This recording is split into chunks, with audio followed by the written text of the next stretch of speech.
What's going on, everyone? So let's talk about Damian Lillard because I'm already seeing a ton of comments. Lakers Twitter is going crazy over Damian Lillard. Forget a center. Who needs Dame can play center, right?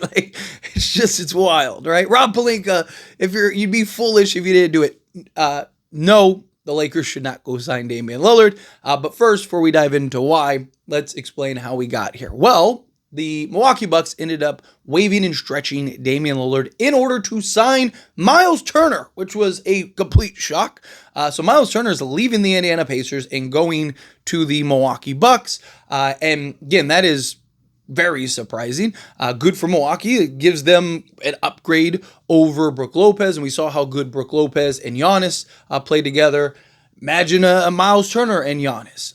Supposedly Giannis is upset that they ended up waiving Damian Lillard. But how else are they supposed to upgrade the roster, right? You can't have it both ways. You either want them to upgrade the roster, so they have to do that by any means necessary, or you want to leave and then just say you want to be traded and be done, right? You can't have it both ways. It's one or the other. And unfortunately, Damian Lillard is going to miss the season, right? And we'll talk about that here in a moment. But this does really help the Lakers in the Ayton department, right? Because supposedly Milwaukee was the one team kind of pushing for him.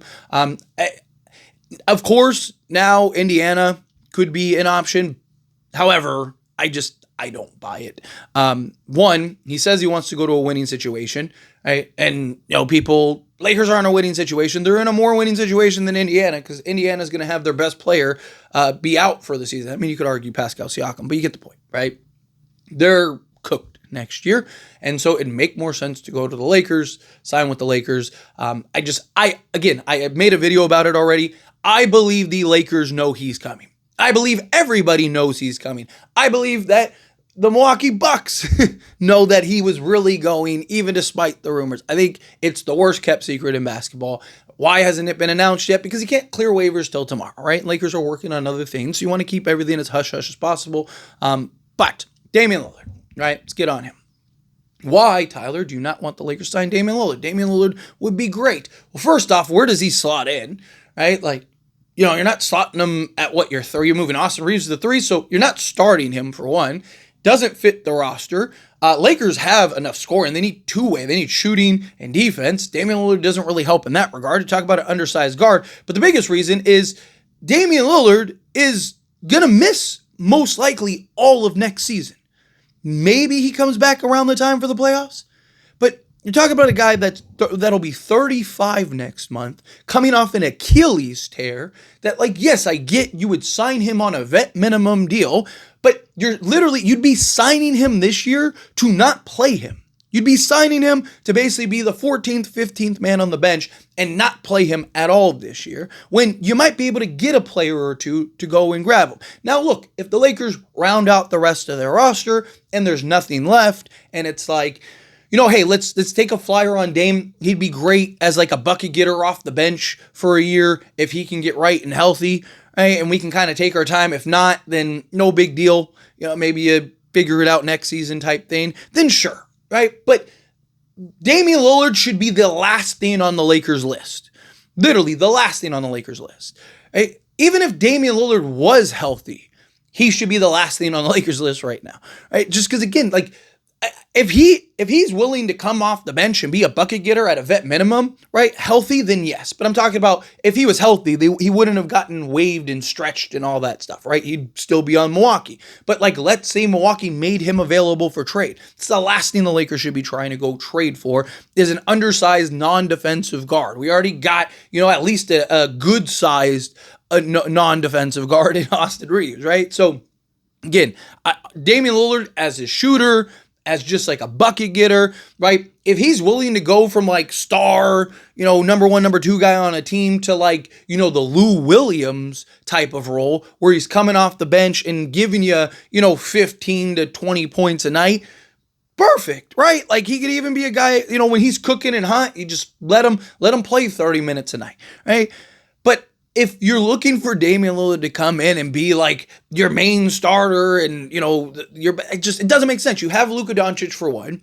You have LeBron James, right? You have Austin Reeves. Like, you need to put the pieces around him, not go get, again, an undersized defensive liability guard, right? Now, I do think he was just an awkward fit in Milwaukee. I do think in the right situation, he could be a better fit. I think he makes more sense going to like Miami or something like that, because Miami's probably not going to be good this year. He wanted to go to Miami originally. Miami wanted him originally, so Miami could sign him to a 2-year deal, let him sit out this year, and then come back the following year. He'd be 36 at that time, and just see what it is, right? And then it's low risk, high reward for Miami. Miami's probably not winning or doing anything anyway, right? So it's a win-win. Where for the Lakers are trying to win. I understand they're trying to preserve cap space for 2027 and all that stuff, which I don't really buy given, that they have Austin Reeves' contract about to be due. Kind of hard to preserve cap space unless they're going to trade Austin Reeves, right? And even then, if they were to trade Austin Reeves, I still wouldn't want to put Damian Lillard in that spot, because then you still have the same problem, right? Like, you have the defensive liability, arguably worse because of Dame and his Achilles injury and all that other stuff. I just think Damian Lillard is the last thing the Lakers need right now. Stay as far away from Damian Lillard as possible. Again, if he, goes and rehabs or whatever, and next year, right, he comes in and he's like, hey, you know what? I just want to hoop. I just want to play ball, right? I want to prove that I can, off an Achilles tear, I'll take a vet minimum and just be a rotation guy off the bench, be your sixth man. Fine. Why not at that point, right? I'm all for it, right? Take a flyer on him cheap because he's healthy and he can play. But this year, he's not going to be healthy and he's not going to play. The guy literally just tore his Achilles like a month ago. Even best case scenario, he's missing at least half the season, right? And again, that's him coming back. You got to integrate him into the roster. You have no idea what he looks like coming off an Achilles tear. No idea. Like zero, zilch. I just don't think that that's the top priority on the Lakers list, like I see many people trying to make. Again, if it's something where we got our roster lined up, right? Lakers sign Ayton. They go bring in DeAnthony Melton. They basically have all their guys. Boom, right? We're good. Make a trade or two. Boom, we're good. It's like, hey, we need to fill a roster spot, right? We have the 14th and 15th roster spots still open. And, we're 10, 11 deep. Let's take a flyer on Damian Lillard, bring him on. Look, Los Angeles, excellent rehab facilities, excellent medical and sports facilities, all that. Damian Lillard's probably going to be in LA anyway for rehab, right? So, yes, if you do something like that and you want to bring him on and then just have him kind of fill a roster spot, right, and hope that maybe you get that kind of boost come playoff time, right? Maybe, best case scenario, he comes back, with 20 games left, right? Misses the first 60 games of the season, comes back, with 20 games left, and you can kind of wean him in, get him right, get him, at least a version of Dame, and then, now you have that scoring punch off the bench, right? If you were to do something like that, then sure, I wouldn't be against it, right? Look, Damian Lillard, I still think is an excellent player, right? If the Lakers didn't have Luka, like if the Lakers had LeBron James and Anthony Davis, I wouldn't have hated the idea of Damian Lillard. I wanted Zach LaVine and things like that, right? Why? Because it made more sense with Anthony Davis and LeBron James. They needed somebody that could score the basketball with some consistency. They needed somebody that could take the pressure off of LeBron James and Anthony Davis, right? You didn't have that, right? Well, now you have Luka. So now you don't need that. You don't have to worry about going and getting a bucket getter and getting somebody that can create and shoot over the top and do all those things. Luka does all those things. That's why after we got Luka, people said, Tyler, do you still want Zach LaVine? And I said, no.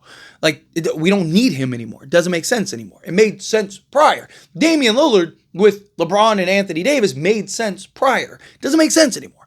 The last thing you need is a guy who's best with the ball in his hands and just being aggressive as a scorer. Right? The Lakers have plenty of that right now. Like what they need is the perimeter depth, the 3-and-D shooting. They need all of that. Like Damian Lillard's shooting would be great, but can Dame even play a, fourth fiddle role? I don't think so. I mean, he struggled playing a second fiddle, right? And like kind of you go, I go. Now, again, in his defense, a lot of injuries and things like that. So I don't want to be like too critical, but You know, again, and you look at him, he's still 25 points, 5 rebounds, and 7 assists last year, shot 44.8% from the field, right? If the Lakers are trading Austin Reeves, right, then sure, bring him in. Not I still wouldn't start him, but in a backup role, right? Go get a legit two-way guy that you can slot in alongside Luka, right? Let's just Jalen Suggs. I'm just using him as an example. Don't freak out and be like, oh, Jalen Suggs never. Like, it's just an example, right? If you could get somebody like him, slot it alongside Luka, go get a Herb Jones, right? Or Andrew Wiggins, to say that. So let's say you turn Austin Reeves into Jalen Suggs, you turn, Rui and, Gabe Vincent into Andrew Wiggins, and then you got LeBron James and DeAndre Ayton. Now you have like Luka, Suggs, Ayton, Andrew Wiggins, and LeBron James. The starting five, that's great, right? Well, now you could have Dame to kind of be that bolster to the unit, and then you can also keep your defensive players and your defensive wings and stuff. So like when Luka goes to the bench, you can bring in Damian Lillard. LeBron can continue to play off ball. Damian Lillard can have the ball in his hands and just go be a bucket getter. That's kind of how I would envision it, but I don't think that any of that's going to happen. Good luck to Damian Lillard. Look, he's going to find a home. I think he should go to Miami. That's what I think. But let me know your thoughts and opinions down in the comments. That being said, if you haven't liked this video, hit that like button. Helps me a lot. So we enjoy these types of videos, and I truly appreciate it. Not subscribe channel, hit that subscribe button. Turn on the bell notifications. Appreciate y'all. See you in the next one. Thank you.